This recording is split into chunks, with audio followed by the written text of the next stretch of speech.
Juegos de poder, 12 meses de reflexiones políticas, es el título de un libro que acaba de ver la luz hace escasas fechas, editado por Bubok y cuyo autor es Miguel Candelas, que hoy nos acompaña. Bienvenido, Miguel. Pues nada, Ana, bien hallado y muchísimas gracias por la invitación otra vez. Gracias a ti. En este último año, Miguel Candelas, politólogo, ha escrito más de una treintena de artículos sobre diversas cuestiones políticas y geopolíticas relacionadas con la actualidad. ¿Cómo apuntas? Actualidad, musa inspiradora de tus ideas y reflexiones. De estos análisis resulta el libro, un ensayo que pretende ser, por un lado, una aproximación al mundo de la política y, por otro, un diario de viaje por los episodios más decisivos, tanto internacionales como nacionales, del convulso año 2015. El libro comienza con una cita de Napoleón. Hay dos poderes en el mundo, la espada y el espíritu. A la larga, la espada siempre será vencida por el espíritu. Esta cita, ¿en qué medida define lo que para ti es la política, Miguel? Bueno, pues la verdad que la define de una forma muy, muy clara y concisa, por eso a mí me gusta mucho, ¿no? Y además, en fin, pronunciada pues por una persona que llegó a tener el poder prácticamente absoluto, ¿no?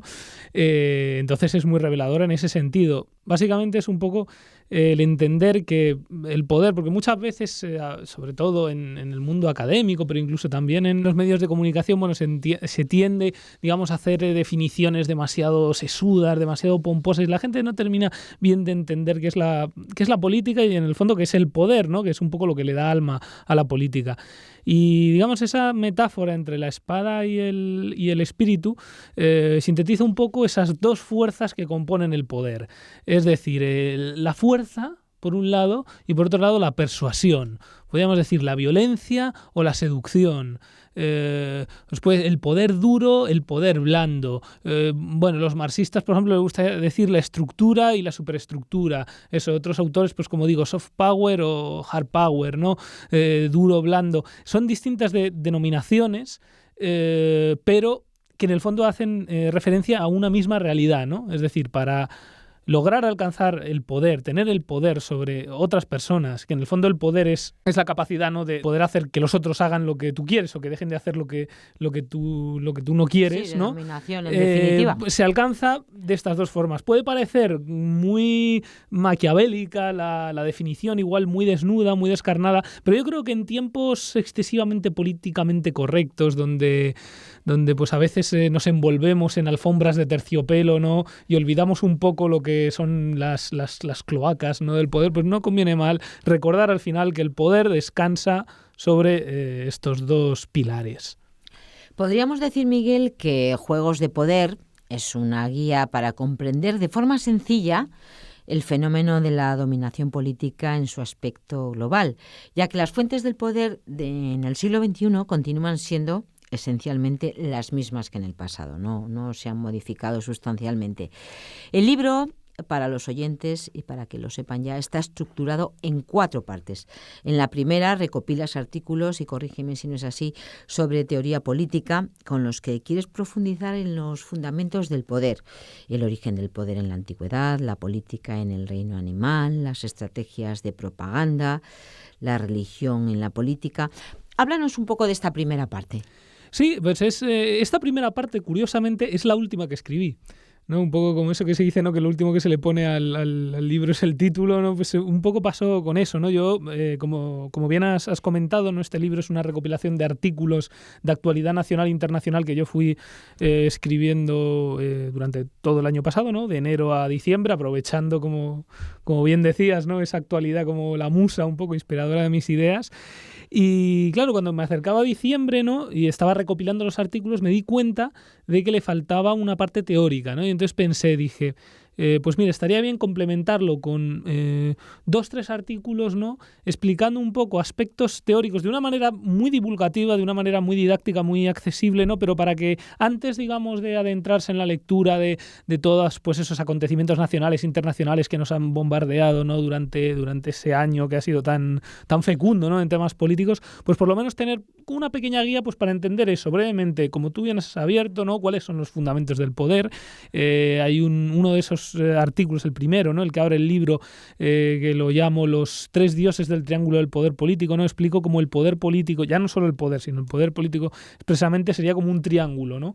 Entre las dos fuerzas que comentábamos antes eternas y luego una tercera, por así decirlo, que depende de una de ellas en el fondo, porque también es violencia a sí mismo, que es la economía, ¿no? O sea, es decir, nos gobiernan, nos someten mediante la violencia o mediante la persuasión, pero hay un pilar económico sobre el que descansa. En este sentido hay dos refranes castellanos muy populares que lo expresan bien, ¿no? Un poco de cuando vas a morir de hambre, pues te da igual que te maten, o sea, es decir, si falla la economía, la violencia ya por sí solo no te va a coaccionar. Y aquel otro refrán un poco más, todavía más popular, yo creo, de que cuando el hambre entra por la puerta, el amor sale por la ventana, ¿no? Es decir, por mucho que un poder X haga una propaganda maravillosa, si digamos eso no reposa sobre una base económica y la gente pasa penurias, pues al final eso se va a deshacer, se va a romper el hechizo, ¿no? Y bueno, ese es el primer artículo, explicando un poco este triángulo del poder político. Y luego hay alguno más en donde, pues, por ejemplo, explico el aspecto del relato en la propaganda. Ahora justo hemos pasado hace poco por un montón de procesos electorales, ¿no? Demasiados igual, en el año 2015, y entonces la gente pues ha visto muchísimas campañas electorales. Pues yo creo que es útil al leer ese artículo pues darse cuenta un poco de cómo los partidos, tanto en España como en otros países, pero expresamente en España, han utilizado el relato, que es un arma de propaganda poderosísima. Y el aspecto que decías de las elecciones políticas en el reino animal, pues también ese artículo a lo mejor es un poco exótico, pero estaba bien, por un lado también un poco por conciencia ecológica, en el sentido a veces cuando maltratamos el medio ambiente, ¿no? O a los animales, por desgracia, pues a veces la humanidad olvida, ¿no? Oye, que los animales son seres vivos como nosotros y muchas veces mucho más inteligentes de lo que se piensan. Y este artículo, por ejemplo, analiza formas políticas en el reino animal.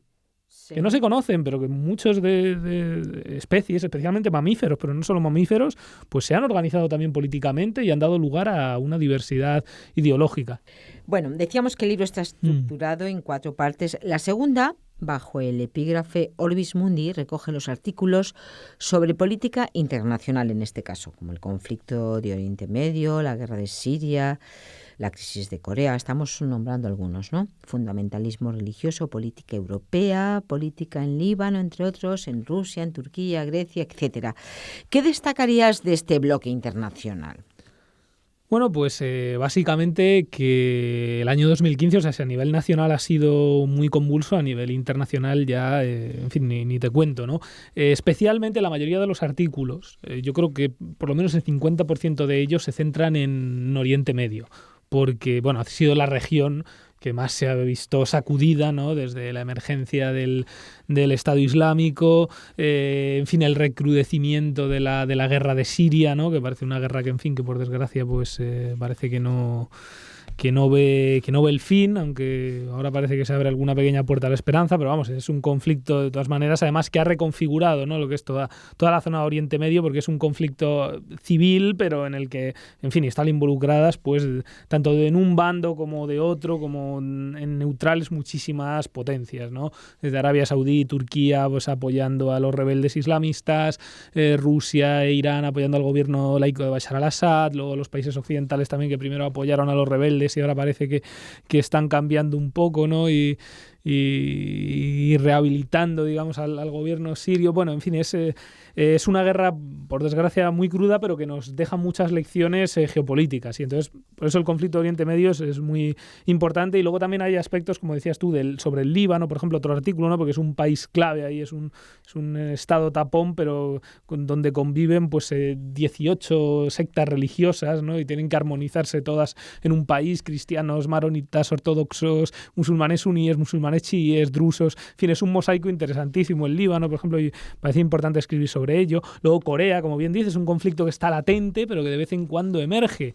El año pasado, por ejemplo, el aspecto por el que emergió fue una crisis de propaganda. Antes hablábamos de lo importante que era el espíritu, el poder blando, ¿no? Pues fíjate, esta vez no fue una cuestión nuclear, Sí. fue por unos altavoces de propaganda que el sur proyectaba sobre el norte. Los dos bandos lo han hecho, bombardearse con Ya. propaganda. El norte también ponía unas voces preciosas y femeninas, como casi de sirenas de la Odisea, ¿no? Para mostrar los encantos del socialismo al sur. O sea, lo han hecho todos, ¿no? Pero en concreto pues surgió esa crisis. En definitiva, ¿no? Por sintetizar, es un bloque que trata de analizar todos los fenómenos geopolíticos e internacionales del año 2015 que nos dejan muchas lecciones para comprender lo que está pasando ahora a comienzos de 2016. El bipartidismo ha caído y se han producido hechos muy reseñables como la emergencia de grupos políticos como Podemos y Ciudadanos, todos los procesos electorales del año, la independencia de Cataluña está dando mucho que hablar también, y el conflicto, por no hablar de él, ¿no? El conflicto Iglesia-Estado, que también ha dado sus frutos políticamente hablando. Estos y otros temas están inmersos en la tercera parte del libro, bajo el epígrafe Hispania, que recopila los artículos sobre política nacional española. ¿Cuál es tu análisis como politólogo de este año en nuestro país? A ver, nos interesan mucho todos, pero bueno, en este vamos a detenernos quizás un pelín más porque se trata de nuestro país. Sí, por resumir Sobre un todo, poco... bueno, pues eso, hechos como lo que tú comentas, ¿no? Que no siempre está suficientemente analizado, aunque ya, bueno, pues eso sí que se ha hablado mucho y profusamente en los medios, pero el bipartidismo efectivamente ha caído. Esto no es un tópico, esto es una realidad que está todavía dando sus frutos porque no nos está yendo precisamente bien el resultado. ¿Para qué no negarlo? sabemos. Claro, entonces, bueno, coméntanos un poco todo esto. No, pues sí, brevemente, digamos, por lo que dices tú, tampoco por no, en fin, rayarme como un loro, ¿no? Y repetir lo que ya se ha dicho hasta la saciedad, pero básicamente, o sea, desde que comienza 2015 hasta que finaliza es que se reconfigura totalmente lo que es la política nacional y el balance de fuerzas, ¿no? O sea, de un sistema bipartidista que había imperado durante todo el régimen de la transición prácticamente, ¿no? Por lo menos desde que se hunde la UCD. Y bueno, pues de repente esto quiebra por una serie de sucesos, en fin, que ya pues hemos comentado, ¿no? El 15M, hastiazgo generalizado de la población, emergen nuevos partidos y el sistema bipartidista como tal, como lo conocíamos, pues se quiebra, y a través además de 5 procesos electorales que se producen en este año 2015, o sea, desde las elecciones andaluzas, municipales, autonómicas, después catalanas y finalmente generales, pasamos del sistema bipartidista a uno cuatripartidista, en la que ahora lo vemos, ¿no? Un complicado, como yo digo tablero de ajedrez, una partida que acaba en tablas, por lo menos la primera partida, vamos a ver si hay vuelta o no, pues a lo mejor yo creo que sí la habrá, pero en cualquier caso, pues que ha cambiado totalmente y ha obligado además a los partidos de siempre a rejuvenecerse o intentarlo, o hacer que se rejuvenecen, ¿no? ¿Pero qué es que un partido se rejuvenezca? Bueno, pues básicamente que se tienen que adaptar un poco a la agenda que han ido marcando los nuevos. Es decir, hablamos sobre todo de operaciones cosméticas, básicamente, pero en política pues las operaciones cosméticas pues son muy importantes. Es decir, hablamos pues de sacar a la palestra liderazgos más jóvenes, más guapos, que de repente pues vayan a programas de televisión, incluso a realities. O sea, no sé, por ejemplo... ¿Pero tú crees que esto realmente, bueno, de alguna forma implica a la ciudadanía en una... Bueno, pues en un aperturismo hacia el cambio? ¿Crees que esas operaciones, es que tú lo has dicho, son operaciones cosméticas? Yo creo que la gente está muy hastiada también de cuestiones cosméticas y de pocas realidades. No sé hasta qué punto, a ver, como politólogo... Bueno, pues siempre eso es el cálculo eterno que hacen las élites políticas de calcular hasta dónde pueden llegar en base a la mayor o menor ignorancia o más que ignorancia, la mayor o menor capacidad de tragar que tenemos la ciudadanía, ¿no? Uh-huh. Entonces, bueno, ellos por desgracia siempre hacen el cálculo con eso y a ver pues cómo puedo...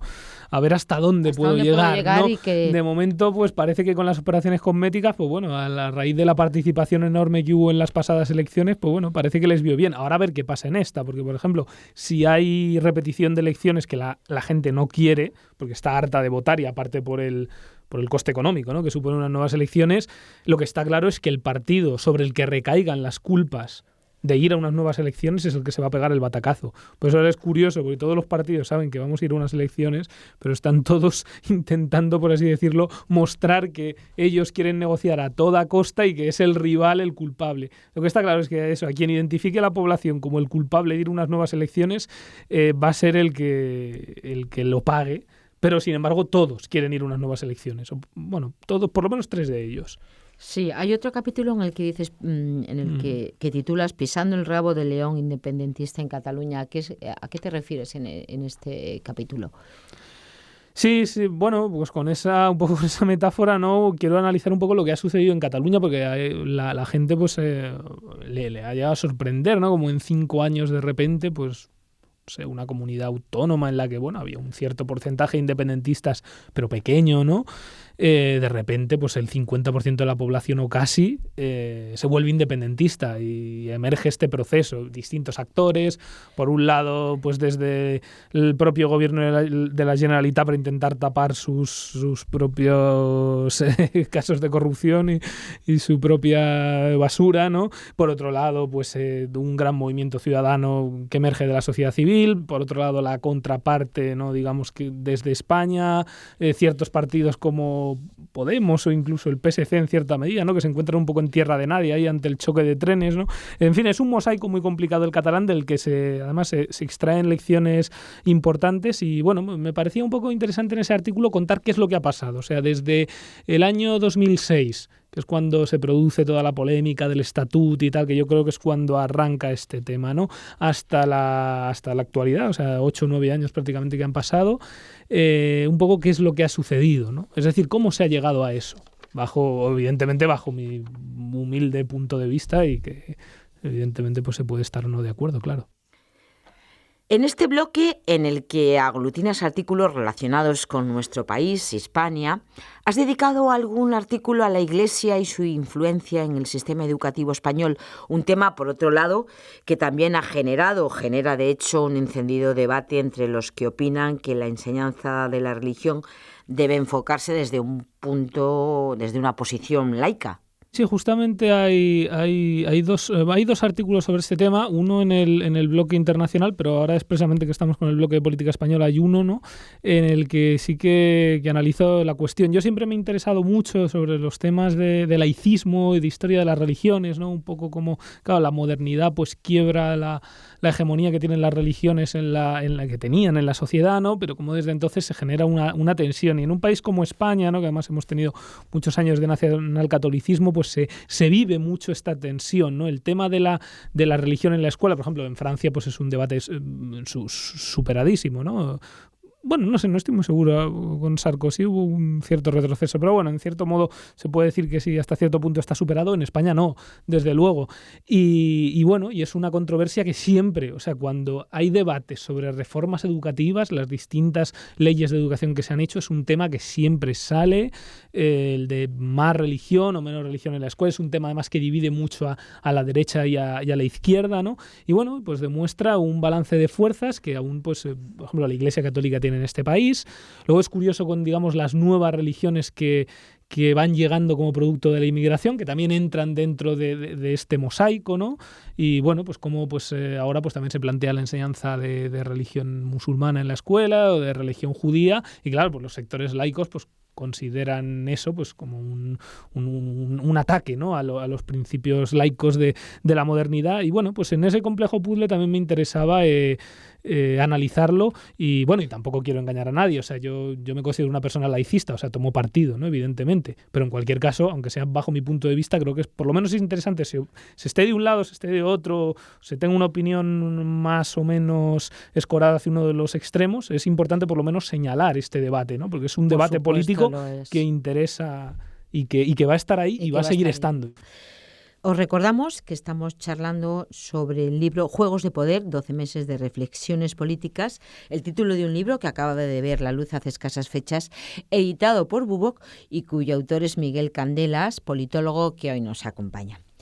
Cierra el libro, Miguel, un cuarto bloque, Reliquias, has titulado, en el que se recopilan los artículos sobre sucesos históricos, curiosos episodios históricos poco conocidos, pero de gran relevancia política si los extrapolamos a nuestros días, como por ejemplo, pues la época en que las chicas llevaban minifaldas en Afganistán, los españoles que participaron en la Revolución Francesa, o el último emperador pagano de Roma que trató de resistir frente al cristianismo. Ahí es nada. ¿Cuál ha sido el criterio de elección y que has querido destacar, reflejar en este bloque? Bueno, pues para terminar el libro un poco la idea es relajar, entre comillas, al lector, ¿no? Y creo pues que bucear en la historia permite, por un lado, relajar en el sentido de conocer episodios que están más alejados, ¿no?, en el tiempo, ¿no? Mucho más lúdicos, de sí. tiempo más lúdico, más didáctico, incluso más anecdótico, pero sin embargo, anecdótico entre comillas, porque yo creo que podemos extraer muchas lecciones, ¿no? Como decía, en fin, Confucio, estudia el pasado si quieres pronosticar el futuro, ¿no? O sea, en la historia, aparte de ser un campo de batalla ideológico clarísimo, ¿no? Porque siempre todas las fuerzas políticas actuales luchan por disputarse la historia, disputarse los mitos históricos, los relatos históricos. Aparte es que de la historia por sí podemos extraer muchas lecciones a la actualidad, ¿no? Y entonces, bueno, pues en concreto estos artículos, que son 6 en total, son 6 episodios históricos curiosos, yo creo, poco conocidos, ¿no? Eso es un poco lo que he querido al escribirlos, aún siendo de tono didáctico. Yo soy politólogo, no soy historiador, por lo tanto, desde luego no soy ninguna, digamos, autoridad académica para escribir sobre historia, pero sí que, de modo divulgativo, me interesaba reseñar ciertos episodios de los que se pueden, como digo, extraer lecciones. Por ejemplo, el que has citado de cuando las chicas llevaban minifaldas en Afganistán. Pues eso es algo que muy poca gente conoce, pero que contrasta muchísimo con la imagen que tenemos de Afganistán actual, ¿no? Ajá. Es decir, un país feudal, medieval, dominado por el islamismo radical o semirradical ahora, donde parece pues que las tropas americanas fueron un poco a liberarlos. Pues bueno, por ejemplo, la gente no sabe que 30 años antes ese país, con un proceso de nacionalización, de secularización y de gobierno nacional progresista con tintes un poco socialistas apoyado por la Unión Soviética en ese momento, había secularizado el país, había proclamado el laicismo de Estado, había limitado el poder de la religión, y en Kabul, o sea, ¿quién lo diría? Veía a esa chica saliendo de la universidad en minifalda, pero eso, la imagen esa me parecía fortísima, ¿no? Hay fotos, de hecho, se invito a cualquier oyente a que en internet busque Afganistán, años 70, chicas, y se sorprenderá. O sea, porque, digamos, el cambio a peor, por desgracia, ha sido brutal en estos años, ¿no? Y han influido también aspectos geopolíticos. Pero me parecía, por ejemplo, interesante mostrar cómo en esos países también, igual que comentábamos antes la tensión laicista, ¿no?, que hay en la actualidad entre más religión, menos religión, en los países de mayoría musulmana también eso se produjo con fuerza en las pasadas décadas, y hubo movimientos secularizadores muy importantes. Y por referirme a otros brevemente de los que has comentado, ¿no? Pues por ejemplo, lo del último emperador pagano de Roma sí que me parece interesante, porque me he dado cuenta que es una cosa que nadie sabía. O sea, es decir, por las películas de Hollywood, ¿no? Pues siempre ¿qué tenemos la imagen de Roma y los cristianos? Pues tenemos la imagen de los emperadores romanos malvados y de los pobres cristianos en el circo y los leones merendándose a los cristianos, ¿no? Como dice un verso de Sabina, ¿no?, en una canción. Claro, tenemos esa imagen, pero realmente esa es una imagen que no es inocente y que se ha construido, por así decirlo, por los vencedores, los que ganaron la partida, que fueron los cristianos, ¿no? Entonces, ¿cuál es la otra parte de esa imagen distorsionada? Claro, la otra parte de la imagen es que realmente lo que se produjo fue una batalla entre los paganos, que representaban toda la cultura grecorromana, y en cambio, pues los cristianos, que emergían como una religión monoteísta y, en cierto modo, en esa época mucho más radical, ¿no? Esto, por ejemplo, en la película de Amenábar de Ágora, pues se ve muy bien. Pero en concreto la historia de este emperador no se sabe, ¿no? La gente piensa, el cristianismo se impuso pues porque tenían la verdad, porque, claro, la verdad de Dios, ¿no? Entonces, pues se acabó imponiendo por razón. Pero en cambio lo que hubo fue una batalla militar entre paganos y entre cristianos. Al final ganaron los cristianos y destruyeron a este último emperador pagano. Le mataron y a sus partidarios, pero quién sabe, la historia podría haber sido diferente. Entonces, por ejemplo, con esto pues lo que quiero resaltar es cómo la historia también se construye desde el punto de vista de los que vencen. Y pues es un ¿Y la del primer artículo republicano curioso español que llevaba turbante? ¿Qué pues reflejas en esa? Ese sobre todo es un poco romper el el tabú igual de la Reconquista, ¿no? Y un poco hacer ver cómo, en fin, España durante la Edad Media fue una mezcla de culturas, de religiones y de pueblos, y cómo, pues, efectivamente, el primer ejemplo de república en España, aunque sorprenda, pues se produjo en el Andalus, en la República de Córdoba, cuando se depuso al último califa, pues un líder carismático de Córdoba, al que eligieron los cordobeses para hacerse cargo de lo que era en ese momento la ciudad más próspera, no de toda España, sino de toda Europa, la perla de Occidente, ¿no? La llamaron. Entonces, bueno, es también una manera un poco de hacer ver, pues, que España no es solo la España de Isabel, ¿no? O la España de los Reyes Católicos, o la España de Don Pelayo. Aquí, pues, hubo también una mezcla de culturas, de razas, y bueno, pues eso, como decía antes, ¿no? Para tener una sociedad laica o aspirar a ella, pues también es importante hacer ver que aquí ha habido, pues, una mezcla multicultural, multirreligiosa y de diferentes perspectivas. Bueno, pues yo creo que está clarísimo. Tenemos que leer este libro. Es un libro ocurrente, ameno, culto, divertido. Y bueno, pues nada más que comentaros que el libro concluye con un poema de Jorge Luis Borges sobre el ajedrez como metáfora del eterno juego de poder en las sociedades humanas. No en vano son precisamente las fichas de una partida de ajedrez, ¿verdad, Miguel?, las que decoran la portada de tu libro. Recordamos de nuevo, Juegos de Poder, 12 meses de reflexiones políticas, el título de este libro, que está editado por Bubok y con cuyo autor, Miguel Candelas, politólogo, hoy hemos hablado. Es una recopilación, como decimos, de artículos divulgativos que el autor ha escrito durante el año 2015 y, bueno, pues efectivamente la gran cantidad de acontecimientos políticos y geopolíticos que han tenido lugar durante este convulso año los ha reflejado el autor Miguel Candelas periódicamente en artículos sobre diversos acontecimientos, como nos ha estado desgranando en esta entrevista, nacionales e internacionales, así como algunos sobre temática histórica y de teoría política. De resueltas, decimos, esta recopilación en forma de libro, que puede servir también a modo de antología política de los sucesos de 2015, del año pasado, y al mismo tiempo como iniciación a todos aquellos que quieran empezar también a iniciarse en el mundo vibrante y maravilloso de la política, pues al mundo de los juegos de poder con la particular visión de un experto, de un politólogo. Miguel, 1 minuto y nada más, no nos queda más para despedirte de tus posibles lectores.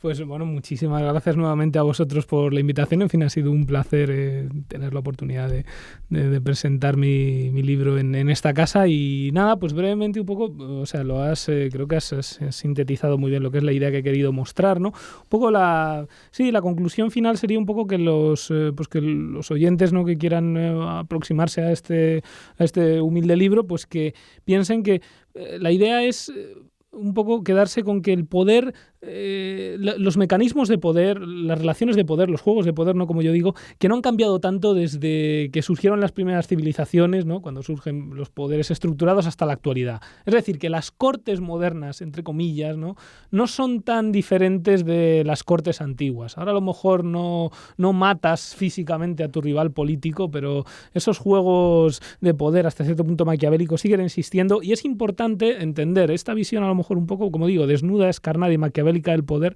pero es muy importante tenerla en cuenta, sobre todo pues para que no nos engañen, porque siempre los poderes políticos, a la mínima que nos descuidamos, pues nos van a intentar engañar y robar la cartera. O sea que por lo menos es importante, yo creo, tenerlo en cuenta. Es decir, que los antiguos eran antiguos, pero no eran tontos, ¿no? Y digamos, no hemos cambiado tanto, aunque nos creamos que sí.